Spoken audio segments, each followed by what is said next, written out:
성경 말씀은 마태복음 16장 18절입니다. 마태복음 16장 18절.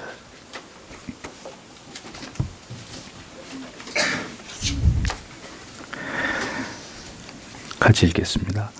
또 내가 내게 이르노니 너는 베드로라. 내가 이 반석 위에 내 교회를 세우리니 음부의 권세가 이기지 못하리라. 아멘.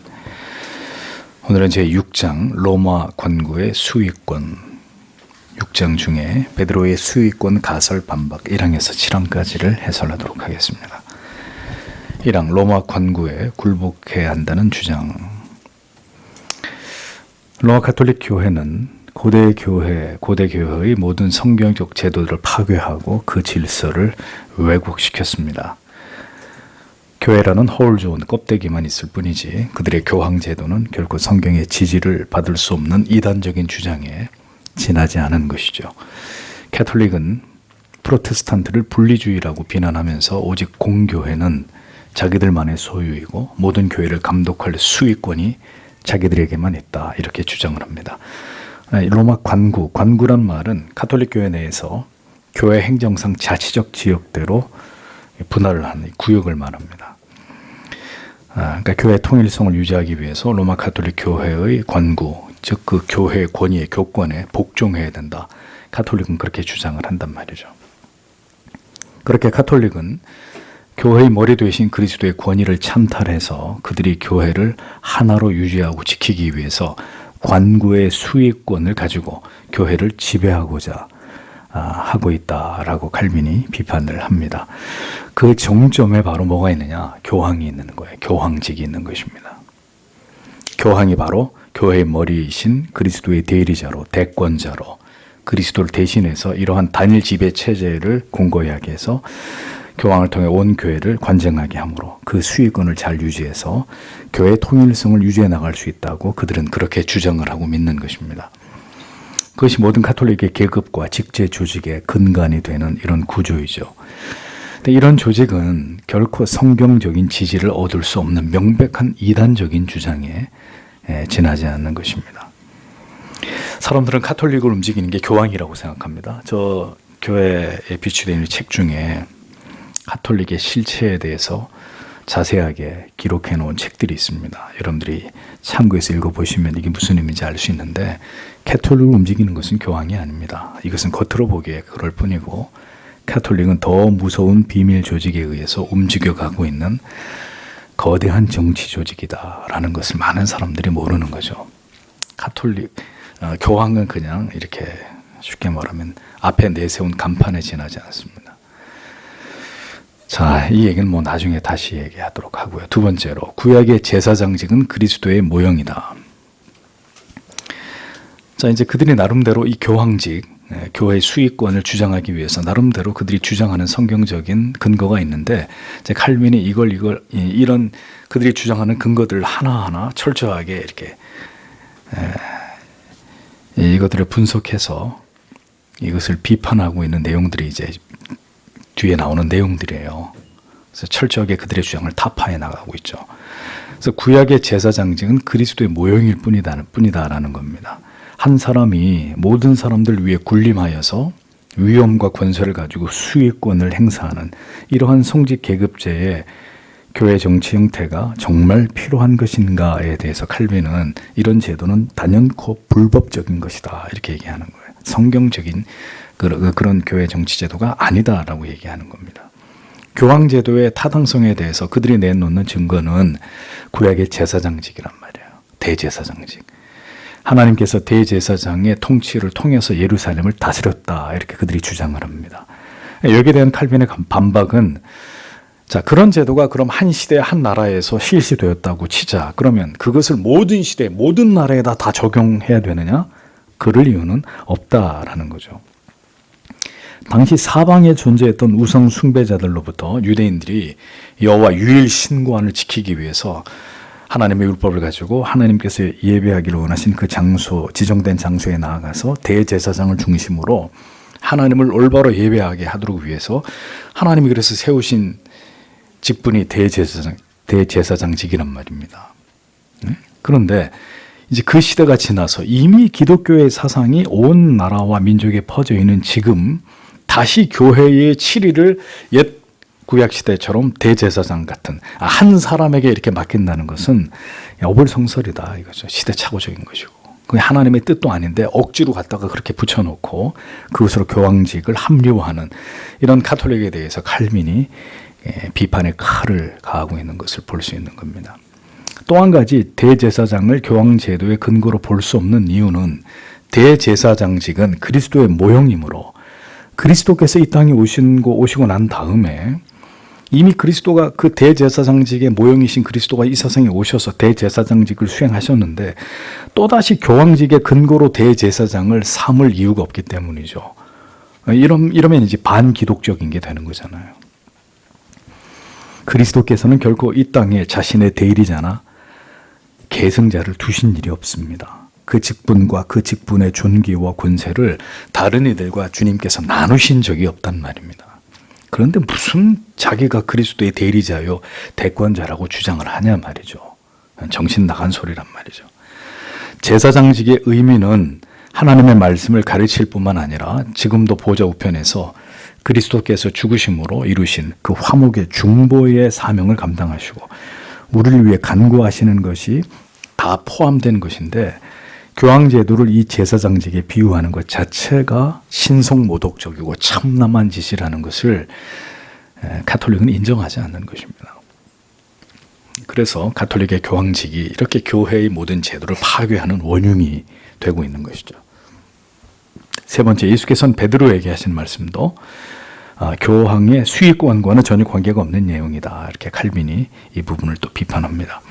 구약의 한시적이었던 대제사장직을 교황제도의 근거로 삼는 그들의 어처구니 없는 행태에 이어서 이제 신약의 그리스도께서 베드로에게 하신 말씀을 또 끄집어 와가지고 이것을 교황제도의 근거로 가톨릭이 삼는단 말입니다. 어떤 구절입니까?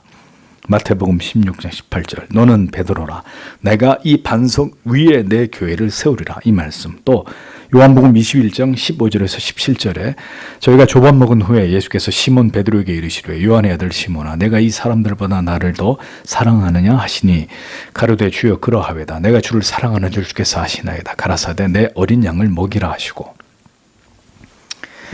이런 근거를 가지고 예수님이 베드로를 특별 대우하셨다는 거예요.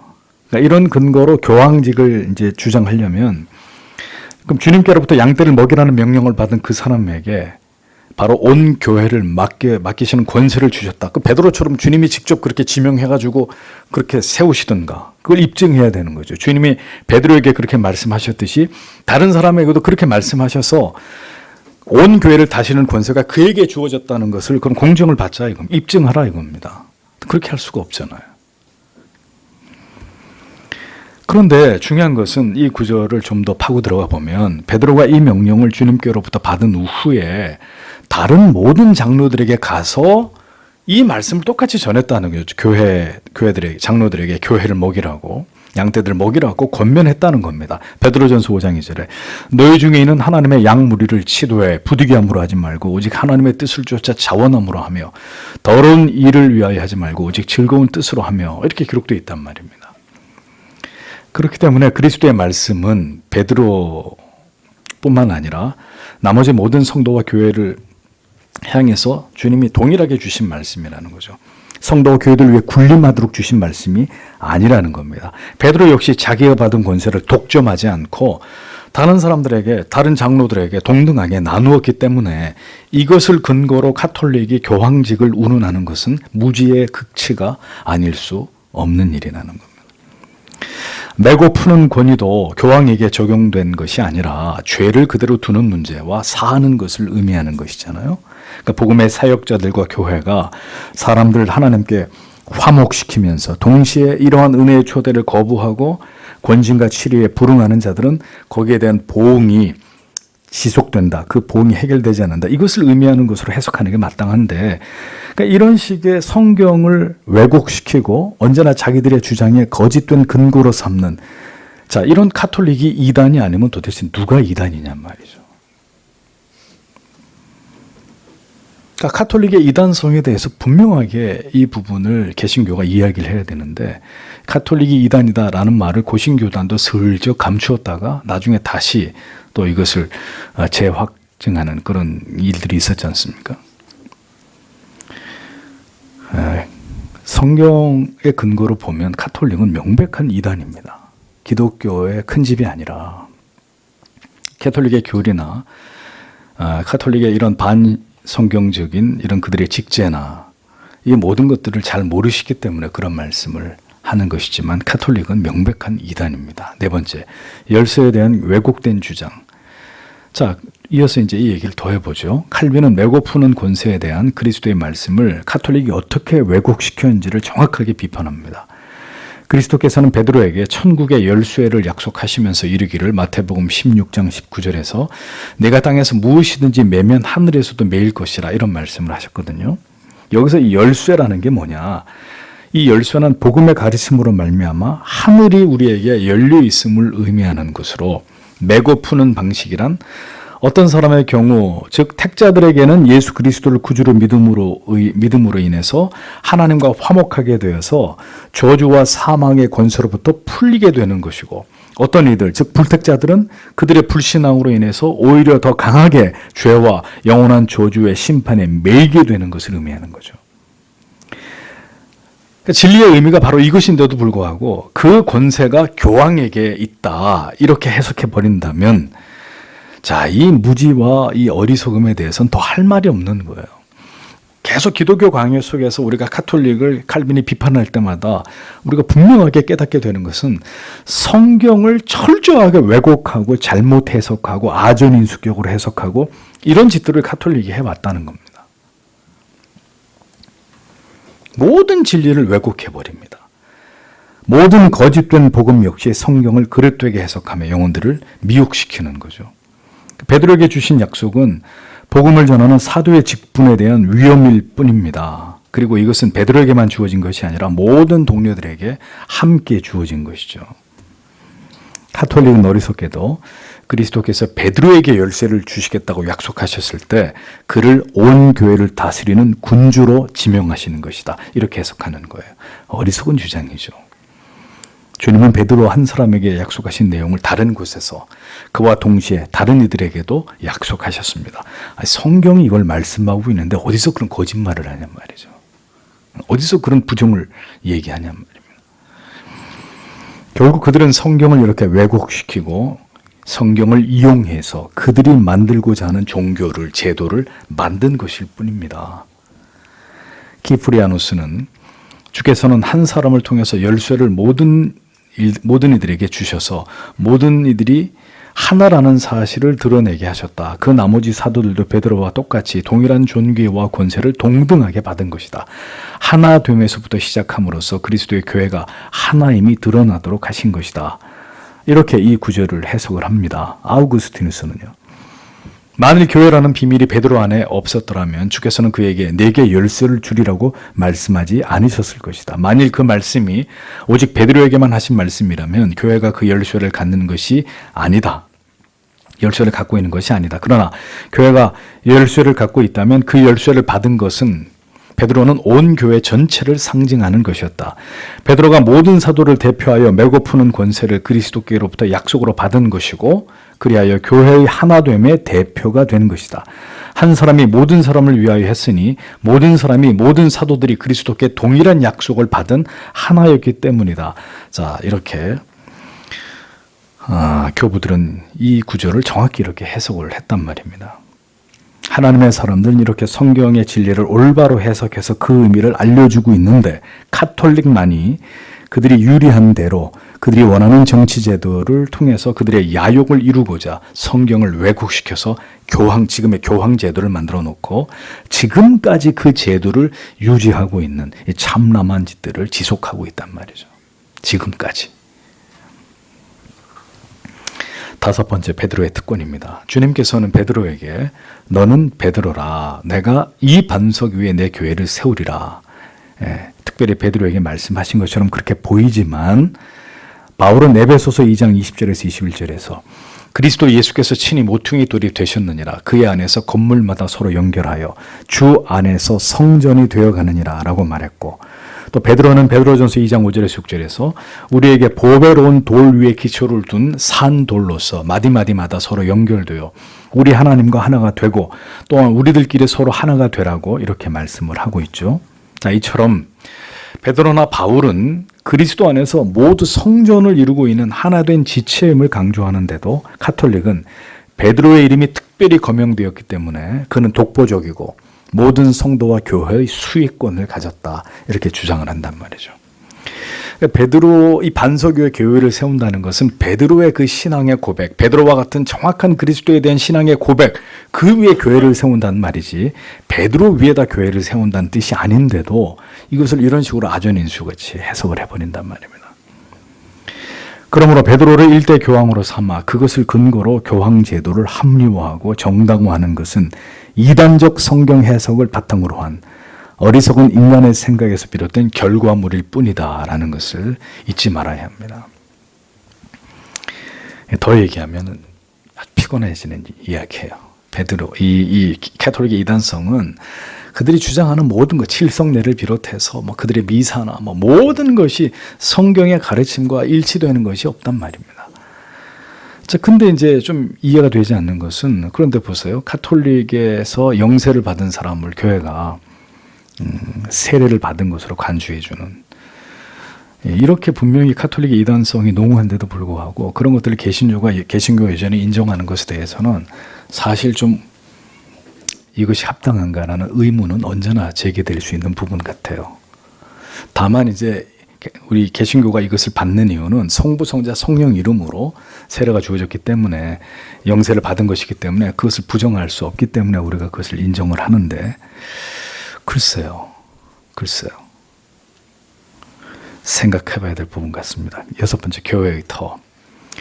이로 보았듯이 베드로를 온 교회를 다스리는 치리권을 가진 자로 여기려는 것은 전혀 설득력이 없는 어리석은 인간의 생각으로밖에 간주될 수 없는 것입니다. 칼빈이 또 이 영세 문제를 이렇게 보잖아요. 또 이제 그 부분에 대해서 가톨릭 전체를 그렇게 볼 수 없고, 가톨릭 안에도 바른 신앙의 고백, 성삼위 하나님께로부터의 분명한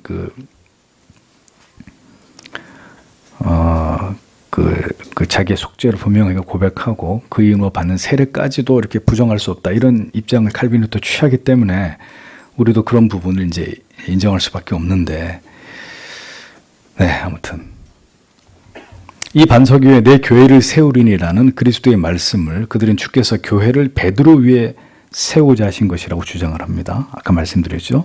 이런 해석의 근거로 교부들을 끌어들이고 있는데 전혀 근거 없는 주장일 따름입니다. 베드로는 그리스도께서 하나님의 아들이심을 고백했습니다. 그 고백을 반석 삼아 그 위에 교회를 세우시겠다는 의미이지 베드로가 교회의 수익권을 갖는 의미가 전혀 아니다라는 걸 받아들이지 않는 거예요. 그러니까 제일 나쁜 게 뭐냐면, 이런 가톨릭의 신앙에 받아들이고 싶은 것은 자기들 입맛대로 해석을 해가지고 받아들이고, 거부할 것은 어떤 논리를 내세우든지 거부하고, 성경을 그런 식으로 대한다? 받아들일 건 받아들이고 배척할 건 배척하고.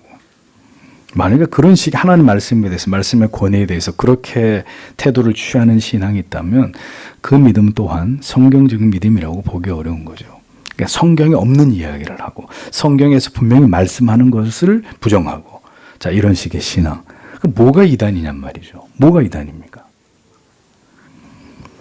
교회의 참된 터는 예수 그리스도뿐입니다. 따라서 베드로를 일대 교황으로 삼아서 여전히 교회의 수익권이 대대로 교황에게 있다는 믿음을 가지고 모든 교회를 속이고 있는 가톨릭은 성경이 말씀하는 참된 교회와는 거리가 먼 단체라는 것을 잊지 말아야 합니다. 7번째로 베드로와 사도들의 관계에 대한 성경의 증거. 성경은 베드로의 위치를 어떻게 기록하고 있는지를 통해서 칼빈은 베드로를 근거로 결코 교황직을 정당화할 수 없음을 변론합니다. 성경의 모든 구절들을 조사해 보더라도 베드로는 12사도들 중에 한 사람일 뿐이지 나머지 사도들과 동등한 위치에 있었고 결코 그들의 스승이었던 적이 한 번도 없다 이겁니다. 그러니까 모든 사도들과 마찬가지로 그들의 동료였을 따름이었다는 거죠. 그가 다른 목회자들에게 편지를 할 때도 자기가 위에 있는 권위자로서 명령을 하는 게 아니라 그들 모두를 자기의 동료로 삼아서 동등하게 대한 것을 성경이 증명을 하고 있습니다. 성경이 어디도 베드로를 예수님의 후계자 그리고 사도들 중에 우두머리로 이렇게 대우했거나 그렇게 그를 불렀거나 그런 증거가 성경 어디에도 없단 말입니다. 그는 동료들과 함께 복음을 전했고 명을 따라서 주어진 임무를 수행했을 뿐입니다. 그는 자신이 사도로 해야 할 일을 순종함으로 그가 결코 다른 사람 위에 군림하는 자가 아니고 동등하게 교제하는 위치에 있었다는 것을 보여주고 있습니다. 갈라디아서에서는 바울이 사도권에 있어서 베드로와 동등하다는 주장을 펼치는 이런 부분을 볼 수가 있고 그가 베드로에게 나아감은 그에게 복종하기 위함이 아니라 교리적으로 일치됨을 모든 사람들 앞에 증언하기 위함이라는 이것을 밝히고 있지 않습니까? 뿐만 아니라 사역에 있어서도 바울에게도 역시 베드로 못지않은 은혜가 임했다는 것을 회상하는 모습이 갈라디아서에 분명히 기록되어 있는 것을 볼 수 있습니다. 여러분 잘 아시다시피 베드로에 대한 기록 중에는 심지어 베드로가 외식하는 것을 누가 봐요? 바울이 발견하고 그것을 지적하잖아요.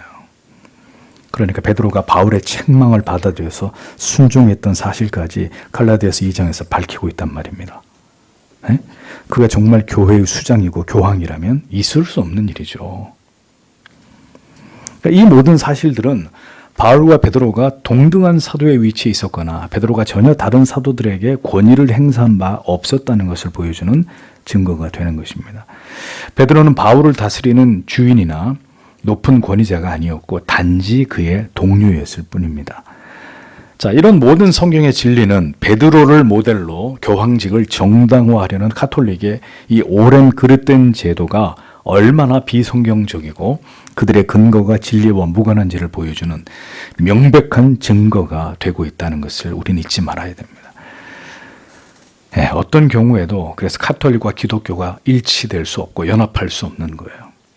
미국의 일부 교단은 이미 가톨릭과 연합을 꾀하고 그래서 그 스테이트먼트 그 선언서를 발표하고 가톨릭과 기독교가 하나 됐다고 주장하는 개신교 단체들이 있는데 그건 그들만의 이야기일 뿐입니다.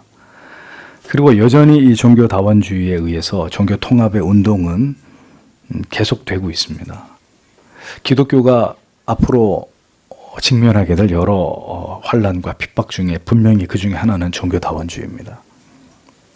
어느 시점에선가 또다시 모든 종교는 하나다. 그리고 모든 종교가 존재하는 이유는 인간을 구원하기 위해서다. 인간 모두에게 행복을 주기 위해서다. 자, 또다시 모든 종교가 인간을 하나님의 자리에 올려놓고 인간을 숭배하려고 하는 이런 참남한 짓들을 종교다원주의라는 이름으로 행할 것이란 말입니다. 기독교에만 구원이 있다 그런 소리 하지 말고 모든 종교는 다 인간을 구원하는 종교다. 그게 맞다. 이런 이야기를 분명히 할 거라고요. 또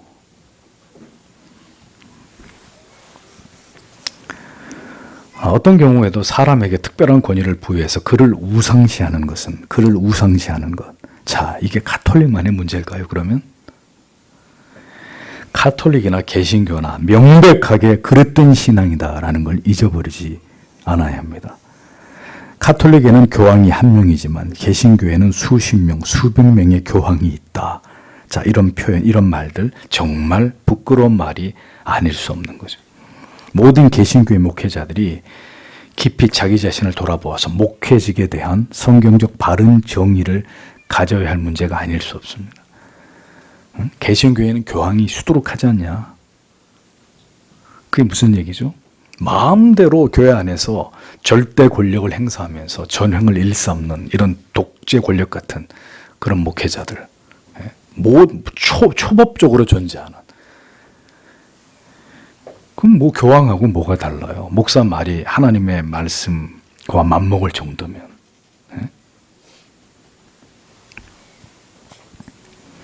교황직을 여전히 유지하고 있는 가톨릭은 성도 여러분 분명히 기억하십시오. 절대로 올바른 교회가 아닙니다.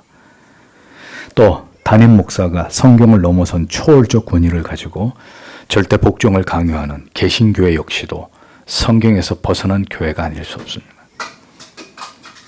입에 담기도 참 부끄러운 이런 이상한 말하는 목회자들 있죠. 자기 말에 절대 복종하게 만드는. 참 기가 막힌 일입니다. 언제나 사람이 높아지는 일을 경계하며 오직 그리스도만이 교회의 머리 되심을 힘써 지켜 나아가는 이 땅의 모든 교회들이 그러한 성경적인 교회, 건강한 교회들이 되어지기를 우리는 기도해야 합니다. 이제는 모든 교회의 아름다운 성경적 전통이, 올바른 성경의 제도가 무너지고 있는 시대입니다. 그래서 지금은 이 교단과 교파 간의 논쟁 자체가 없어졌어요. 아예 없어졌어요. 예전에는 감리교와 장로교, 감리교와 침례교, 장로교와 회중주의, 독립파, 순복음, 끊임없이 우리들 교회들끼리 이 교리적 논쟁, 치열한 논쟁이 있었죠. 이단으로 정죄 받고 이단 풀어주기도 하고 이런 일들이 분명히 있었습니다. 이제는 이 시대는 이제 그런 것에 대한 논쟁 자체가 없어졌어요. 그러니까 그런 게 더 이상 중요하게 여겨지는 시대가 아닌 거예요. 그러니까 더 이상 교회가 이 하나님의 말씀 위에 서서 교회가 발음을 지향하느냐, 그렇지 않, 이제 이런 게 중요한 시대가 되지 않게 된 거죠. 이 바른 믿음이냐, 그렇지 않느냐, 교리적으로 바르냐, 틀리냐, 이렇게 예배 드리는 것이, 이렇게 성찬을 행하는 것이, 우리가 이렇게 하나님을 찬양하는 것이, 교회가 이런 문화들을 수용하는 것이 성경적이냐, 그렇지 않느냐, 교리적으로 합당하냐, 그렇지 않느냐, 이런 것들을 논하는 것 자체를 불필요하게 여기는 시대가 됐습니다. 그러니까 논쟁을 하지 않으면 하지 않을수록 교회는 어떻게 될까요? 잡탕이 돼가는 거예요. 잡탕. 첨예하게 하나님의 말씀과 교리를 가지고 어떤 것이 하나님이 기뻐하시는 것이냐, 어떤 것이 바른 교회의 전통이냐, 이런 것들을 지켜가는 것에 점점 더 무관심해질수록, 신학교 목회자와 성도 여러분들이 무관심해질수록 그 교회는 성경이 말한 본질적 교회의 모습에서 점점 더 멀어지는 것입니다. 그러니까 이제는 바른 교회냐 바르지 않은 교회냐가 중요한 게 아니라 사람이 얼마나 많이 모이는 교회냐, 그렇지 않느냐가 교회를 평가하는 중요한 기준이 되어버렸습니다. 그 교회 성도가 얼마나 모여? 성도가 몇 명이야? 그 예배당이 얼마나 커? 이제 이런 게 바른 교회가 아니라 건강한 교회를 증명하는 척도가 되어버린 거죠. 씁쓸한 시대입니다. 그러니 어찌하겠습니까? 더욱더 날카로운 칼을 다른 사람들을 향해서 겨눌 필요가 없는 거예요. 다른 사람을, 다른 교회, 다른 교단, 겨눌 필요가 없고, 우리 자신을 향해서 언제나 개혁의 칼날은 우리의 목을 겨누는 겁니다. 우리가 이 하나님의 말씀 앞에서 오늘 어떻게 서 있나, 어떤 길을 가고 있나. 사람들은 모두 개혁을 좋아합니다. 개혁해야 되고 바른 것을 쫓아가야 되고, 이제 개혁교회를 다니시니 우리를 두고 이제 우리만 가지고 얘기를 해보죠. 다 개혁주의. 입만 열면. 그런데 참 희한합니다. 그 개혁의 칼을 다른 사람한테 겨눌 때는 박수를 보냅니다. 잘하고 있다. 이렇게 하는 거다. 우리가 맞다. 그 개혁의 칼을 자기 목에다 딱 겨누는 순간 틀렸다는 거죠. 아니라는 겁니다. 그렇게 해서 개혁주의가 망하는 것이고, 개혁주의가 사분오열되는 것이고 무너지는 것입니다. 개혁주의가 힘이 없는 이유가 거기에 있는 것입니다. 그러므로 성도 여러분, 지루하게 우리가 기독교 강요 안에서 가톨릭의 비성경성을 계속 비판하는 칼빈의 글을 우리가 대하고 있습니다만 정신을 바짝 차려야 됩니다. 왜? 지금의 개신교가 가톨릭의 그것을 그대로 답습하고 있기 때문입니다. 참 기가 막힌 시대 아닙니까? 다시 이 프로테스탄트의 정신을 회복하지 못하면 이제 개신교도 끝입니다. 이제 제2의 교회 개혁이 일어나야 될 이런 시점이 이미 오래전에 지나고 있잖아요. 답이 없는 상황으로 가고 있지 않습니까?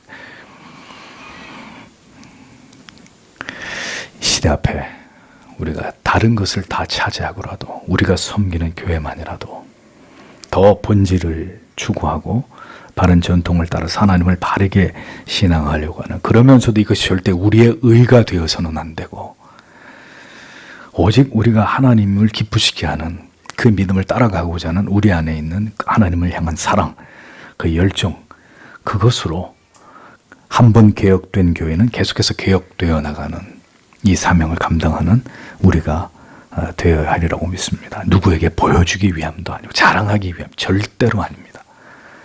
우리가 그렇게 하나님을 신앙하는 길이 가장 바른 길임을 알기 때문에 우리의 양심에서 들려오는 대로 그 길을 가고자 할 뿐인 것이죠. 이 자리에 모이신 여러분들께서 끝까지 교회가 계속해서 개혁되어 나가는 일에 하나가 되고 한 마음이 되어서 함께 그것을 이루어 나가는 하나님의 사람들이 다 되셨으면 좋겠습니다. 기도하겠습니다.